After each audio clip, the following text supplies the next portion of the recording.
ময়মনসিংহ উত্তর জেলা তাঁতি দলের সাংগঠনিক আলোচনা ও মত বিনিময় সভা।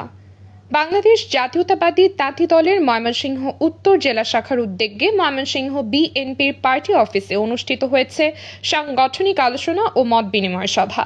সভায় সংগঠনকে আরও শক্তিশালী ও গতিশীল করার লক্ষ্যে বিভিন্ন গুরুত্বপূর্ণ বিষয়ে আলোচনা করা হয়।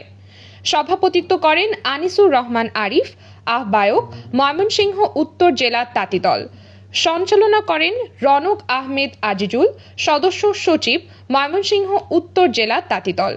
সভায় সংগঠনের বর্তমান কার্যক্রম পরিচালনা, সাংগঠনিক শক্তি বৃদ্ধি, তৃণমূল পর্যায়ে দলকে আরও সুসংগঠিত করা এবং ভবিষ্যৎ পরিকল্পনা নিয়ে মত বিনিময় করা হয়। এ সময় বক্তারা দ্রুত নতুন কমিটি গঠনের মাধ্যমে সংগঠনকে আরও শক্তিশালী করার দাবি জানান।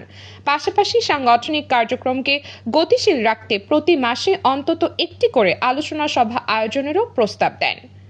সভাপতির বক্তব্যে আনিসুর রহমান আরিফ বলেন, দলের ভারপ্রাপ্ত চেয়ারম্যান তারেক রহমানের প্রতি তাদের আহ্বান, বাংলাদেশ জাতীয়তাবাদী তাঁতি দলের কেন্দ্রীয় কমিটিতে মোহাম্মদ আবুল কালাম আজাদকে সভাপতি এবং হাজী মোহাম্মদ মুজিবুর রহমানকে সাধারণ সম্পাদক করার দাবি জানানো হচ্ছে। দলের চেয়ারম্যান এবং বাংলাদেশের রাষ্ট্রনায়ক সকল প্রধানমন্ত্রী জনাব তারেক রহমানের কাছে আমরা পূজার্ত আহ্বান জানাই, তাঁতি দল কেন্দ্রীয় কমিটির আহ্বায়ক আবুল কালাম আজাদ মহোদয়কে সভাপতি এবং সদস্য সচিব হাজী মুজিবুর রহমান ভাইকে সাধারণ সম্পাদক হিসেবে আমরা দৃঢ়কণ্ঠে দেখতে চাই।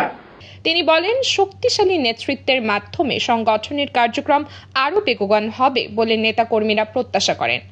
সভায় উপস্থিত নেতৃবৃন্দ দলীয় ঐক্য সুদৃঢ় করার পাশাপাশি আগামী দিনের সাংগঠনিক কর্মকাণ্ডকে আরও গতিশীল করতে একযোগে কাজ করার আহ্বান জানান। অনুষ্ঠানে ময়মনসিংহ উত্তর জেলা তাঁতি দলের বিভিন্ন পর্যায়ের নেতাকর্মীরা অংশ নেন। সভা শেষে সংগঠনের কার্যক্রম আরও বেগবান করতে সবাই ঐক্যবদ্ধভাবে কাজ করার প্রত্যয় ব্যক্ত করেন। আয়েশা নিঝুম, নিউজ ডেস্ক, এইমাত্র টিভি।